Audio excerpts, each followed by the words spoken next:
All right, let's get right into it. Today, we're talking about something huge, the crisis happening in our universities. We're going to ask the big question, is a college degree really worth what it used to be in a world that's changing so fast? So here it is, the question at the heart of it all. For generations, a university degree was basically the golden ticket to a good life, right? But is that still the case? Let's really break it down. So first, let's talk about what some people are calling the university's broken promise. See, for decades, higher education gave you two big things, two guarantees. But those guarantees are kind of starting to fall apart. Yeah, this really sums up the whole shift. Back in the day, a degree was a package deal. You got prestige, that seal of approval, and you got a pretty clear path into a profession. But today, well, that package has been completely ripped apart. The prestige isn't what it was, because so many more people have degrees, and those once exclusive career paths, they are just packed. And this quote, wow, it just paints such a vivid picture of the confusion, doesn't it? It's like when those old, reliable paths just vanish. Students are left totally lost, with this huge cloud of anxiety about what comes next. It just nails that feeling of directionless panic. And look, this isn't just some vague feeling, right? It's a real statistical thing. I mean, take a field like law. It used to be that getting a law degree meant you were a lawyer. Now, it just means you have a law degree, along with thousands and thousands of other people fighting for the exact same jobs. It's just the very first step on a much rockier road.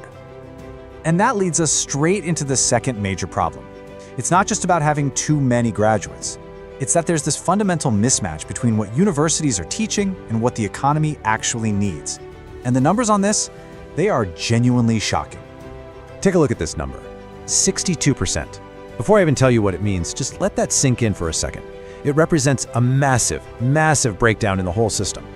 So, that 62%, it comes from a 2019 report on Turkey's job market, and it is the percentage of job openings that employers literally cannot fill. I mean, think about that for a second. You have high unemployment, people desperate for jobs, and yet companies can't find the right people. That is the skills gap. The system is churning out graduates, just not the ones with the skills the economy is crying out for. I mean, how wild is this paradox? You've got a country full of people looking for work, and at the very same time, companies are desperate to hire, but they can't find anyone who knows how to do the job. It's a huge flashing red light that the educational pipeline is broken, you know? It's just too rigid, too slow to keep up. So what's causing all this? What's driving the crisis? Well, a massive part of the answer is technology, and that trend got put on hyperdrive by the pandemic. The whole idea of a university being a physical place you have to go to, that's been completely turned on its head. I mean, just look at this progression. It happens so fast it'll give you whiplash. For centuries, the physical campus was it. That was the only option. Then, okay, we started to get some blended learning. But the pandemic, it forced this giant leap straight into stage 3, the truly global digital university, where it just doesn't matter where you live. And this isn't some science fiction idea anymore. This is happening right now. A student in a smaller city like Kütahya in Turkey can enroll in a program at a world-class school like Stanford and get a totally legitimate diploma without ever packing a bag. Suddenly, the competition for a local university isn't the school in the next town over. It's every university on the planet. So that brings us to a huge question, right? If anybody from anywhere can get a degree from a top-tier university online, what happens to the value of prestige? The brand name on your diploma is suddenly up for a major reevaluation. Okay, so the old system has problems, big ones. But what's next? That's what we're digging into now. In this last section, we're going to explore some really exciting ideas about what the university of the future could, and probably should, look like. It's time to start fresh. This right here, this just hits so hard because it shows the insane disconnect. I mean, think about it.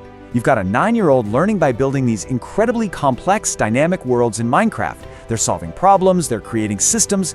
Then, 9 years later, they walk into a university lecture hall and are met with a teaching style that hasn't changed since 1987. I mean, how is that supposed to work?